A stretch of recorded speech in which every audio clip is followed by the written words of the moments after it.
Now, today I'm going to be doing your basic roast. A leg of lamb with rosemary and garlic. And what are you guys doing?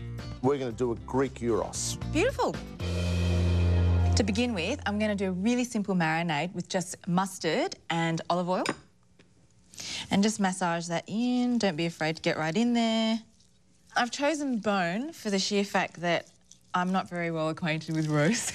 It seems the easiest option because I don't really have to touch it much. Well, that's what butchers are for, you know. We can bone your leg of lamb out for you. We can make it an easy carve. We can sell you one of those, but... it's very traditional, Bill. It is very traditional. Very traditional. OK, I've actually made 50 incisions, about an inch apart from each other, and that's where I'm going to stuff my rosemary and garlic. And this is going to take a little while, so what are you going to do next? Well, I'm actually going to bone this leg of lamb out because I reckon I can bone this out and have it butterflied before you actually finish putting all your rosemary in. I wouldn't be surprised. Because that's a time-consuming thing. So all I'm going to do is just follow the bone along there, make sure it clears it. It also helps with a very nice sharp knife. Yes, we know how obsessed you are with your sharp knife. Well, I've got about 4 or 5 on the go at work because, you know, I swap in between a knife I find them everywhere, Poe. They're all around the place. Tucked into little nooks. Well, yeah, it's just one of those things. And just following that along there, come up along the joint, and there we have it. And fantastic. 5 bits of rosemary in. So yeah. Would you like to have a go at butterflying it, Poe? I would love to have a go. Now, pretty easy. You grab your knife, obviously. Yep. And what you do is you cut 3/4 of the way through, fold it open, get to the next one, fold it open, keep layer after layer It's a layer after layer. effect, Bill. So you start with the easy side, that top side first, because it's pretty thick. To there or not? Yeah, come through into there. Yep. Oh, saw. No sawing. Yes. We'll get that out of your apprenticeship. Oh, hang on. Keep going. Yeah. Like that? Yeah. What we're going to try and do is we're going to try and make it as flat as we can. Yep. Because then it's going to be easy for us to cook and quicker. So all it is the hand like that. Yep. And cut through like that. And pull it open. Yep. Look at that, eh? Beautiful. And that is the butterfly leg of lamb, which you've done a wonderful job on. So you really just want the meat to be as even as possible. That's right. So it cooks nice and even. Yep. Now, I reckon we'll get Jace to make the marinade for it. OK. We're just going to use a Greek-style marinade. Obviously got our olive oil, lemon juice, our garlic, thyme, and, of course, Greek oregano. Ah, nice. So you've got to use Greek oregano because that's really traditional gyros, isn't it? We don't want it to have it too strong, so what we're going to try to achieve is get the flavour out of our lamb as well because we are using a saltbush-fed lamb. OK. So you really want to have a little bit of that flavour as well because you don't want to, you know, take too much out of it. You know, a lot of these marinades you're using far too much and it's just sort of... Kills the flavour of the lamb. Yeah, most definitely. So you just chuck it all in together. You can choose how much garlic you want, really. Whisk it all up. All right, I'm going to grab that. Chuck him in the dish. What we'll do is we'll put the marinade on and really, you probably want to let it marinate overnight, get the flavours get through it. That's gorgeous. Well, I'm still going with my garlic and rosemary. It's taken me an age. Nearly done, nearly done. Well, you've done 50 slots, so, you know, it's I know. That's a lot. Looks pretty, though. It does look pretty. Salt and pepper.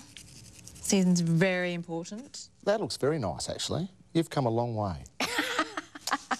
Bit of foil over the top. I'm going to pop it in the oven now. I'll grab the door for it. I do customer service. Oh, thank you. You're such a gentleman. There you go. To start with, I'm putting it in the oven at 220 for about 15 minutes. Rightio, the hot plate's ready. Let's get the Greek gyros on. So this is one we marinated overnight, and as you see, it's come up with treats. So we're going to place it on that side first. Oh, look at that. Well, I'm just going to let it cook like that for about 10 minutes. Then I'm going to turn it over and then leave it for, say, because there's no fat on this side, for about, I don't know. 7? Oh, maybe 8. 8. All right? Yep. You know, and then I'm going to turn it down and just finish it off roughly about 5 minutes each side. And then rest? Rest, yeah. And we'll let it sit for 10 or 15 minutes. And then we'll start carving. Beautiful. Yeah. As you can see, really easy to carve. Yeah, and look at that, perfectly pink. Lovely. And there's enough for 3 or 4 gyros. And there we go. No worries. So what we're going to do is make the garlic sauce up, and we've got about 300 grams of just natural yogurt. Yep. But what we're going to do to make a nice thick sauce is we actually just wrap it in about a cloth. And what you can do, or a little Greek lady told me, put it in the cupboard overnight and just leave it there. Yeah, and just let it dry out. Yep. So we've got that. Put that into our bowl. And then a bit of lemon juice. Yep. Bit of garlic. Or lots, rather. Yeah, why not? It's not really going to matter. And a bit of salt and pepper. Well, it is a gyros, isn't it? Yeah, it is. Got to have that garlic flavour. Yeah. Give it a mix. Because really, once you've had a gyros, the day after you've got to smell of garlic. Yeah, you do. It really is the... Or wake yourself in the middle of the night. Yeah, exactly. All right. We're ready to go. Fantastic. Well, I prepared these pita breads. So did you make those yourself, Bill?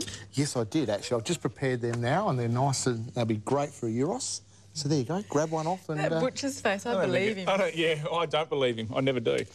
OK, so we'll get a little bit of garlic sauce to start with, hey?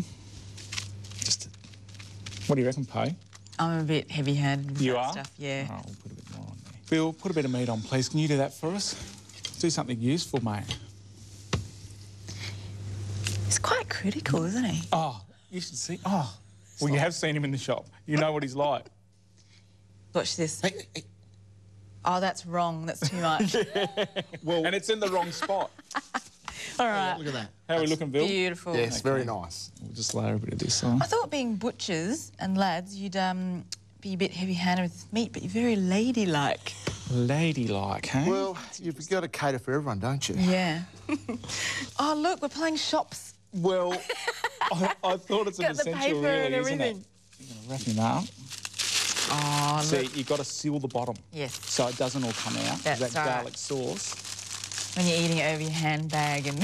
How's that look? Looks beautiful. It's like a shot one, really, isn't it? It's like a real shot one. All right? Good. Beautiful. Yeah, the salad's fantastic, isn't it? And that garlic sauce. Yeah, how's the meat? You can really taste that marinade in the meat. That lemon really kicks through, actually. It does, it does. And the beautiful oregano. And it's just, like, perfectly cooked. And then that garlic sauce is a winner. Oh, yeah. Well done, guys. Absolutely delicious. Now, some potatoes to go with my roast. I've got some kiflers here that I've just boiled. And... whoops. Just throwing them at myself. So I'm just bashing these with the palm of my hand. So obviously just let them cool a little bit. And then it's just a matter of getting these and crumbling them into the tray. And because they've sort of got rough edges, it'll mean that they're going to crisp up beautifully. Just really rustic. And then a sprinkle of thyme, some salt,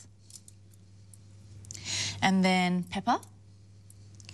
And then just little cubes of butter, just sort of break them up and just disperse them sort of equally throughout. And this is what's going to make them really crunchy. And that's it. Pop that in the oven at about 180, 160. For about 15 to 20 minutes, but it really just depends. What you want is a really beautifully crisp potato, and you want to take them as far as you can without burning them.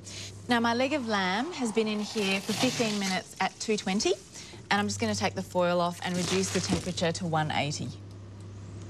I have to say, it's really exciting to be finally conquering my fear of cooking a big piece of meat.